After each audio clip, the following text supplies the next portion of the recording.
Hey, what's up everyone? Hope you're all having a fantastic day. My name's Chris Winter and today I'm going to give you a brief overview of a very exciting new camera, the Canon 80D. So if you've been watching my videos of the last few years, you'll know that I've been using the Canon 80D as my main camera. So I'm really excited about getting my hands on it when it comes out in March. Now I've already pre-ordered the Canon 80D and was thinking about doing some comparison reviews with some other cameras like the Sony a6300 and the Canon 70D. So if you'd like to see some of those videos, let me know by leaving a thumbs up on this video. But anyway, let's take a look at this new Canon 80D. So let's first take a look at how the build on this Canon 80D will be. So the body itself doesn't seem to have changed that much apart from a few notable additions, which I'll talk about soon. It's still got a polycarbonate body, which means that it should be dust and water resistant, which is always nice. Now on the side of the camera is a new addition, and that's a headphone jack. Now this is going to be very exciting for a lot of videographers and cinematographers because being able to actually monitor your audio is something that we've lacked in Canon DSLRs for a long time, apart from if you were stepping up to something like the Canon 5D. So I'm actually really excited that they've included it. But other than that, the build quality looks like it's going to be very similar to the Canon 70D, which to me was actually a really good build. And it's kind of a nice medium between a very big DSLR like a full frame Canon 5D or something like that, and the smaller Rebel series cameras. So let's talk about autofocus in stills mode now. So another of the new inclusions, which is pretty exciting in the Canon 80D, is the continuous autofocus in still live shooting mode.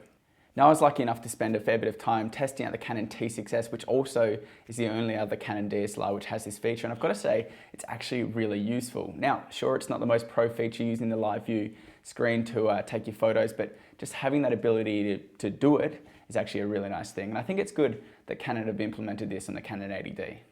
So another new thing is that the Canon 80D got a big upgrade in terms of autofocus points. So now it's upgraded to 45 autofocus points and they're all cross-type, which is really great.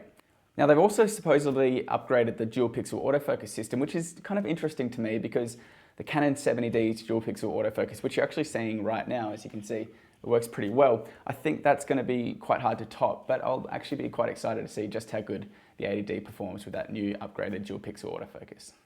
Now the 80D is also getting a new sensor, which is really nice to see. It's going to be bumped up to 24.2 megapixels, which is useful, but to me, megapixels aren't the most important thing, but it's nice to see a little bit of new technology coming into these new DSLRs.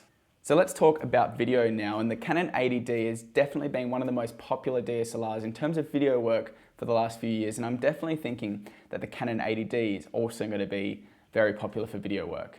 Now there's no 4K video, but to be totally honest, I didn't expect it. If you really need 4K video, there will always be other cameras you can get from the likes of Sony and Panasonic, but the Canon 80D just doesn't have it. Now the Canon 80D's got an upgrade to 60 frames per second in 1080p, which is quite cool, especially now that YouTube's kind of accepting 60 frames per second a lot more and playing it in their players. But to me, it's not something that I'll use all of the time. Other than that, they've now got a new power zoom adapter. So essentially this is going to allow you to zoom in and out like you'd find on a traditional video camera, but you've got to be using the new 18 to 135 kit lens. To me it's not super exciting because I've never really been a fan of those quick zoom ins and zoom outs that you'd find on an old video camera, but you know, it's good that Canon is at least implementing some new technology. So there you go guys, that was my quick overview of the Canon 80D and the specs that it's going to be coming with. I really can't wait to get it in, and like I said, I'm going to be hopefully doing some comparison videos with lots of other DSLRs, so if you'd like to see that, make sure to leave a thumbs up. Hope you all have a fantastic day. See you next time. Bye.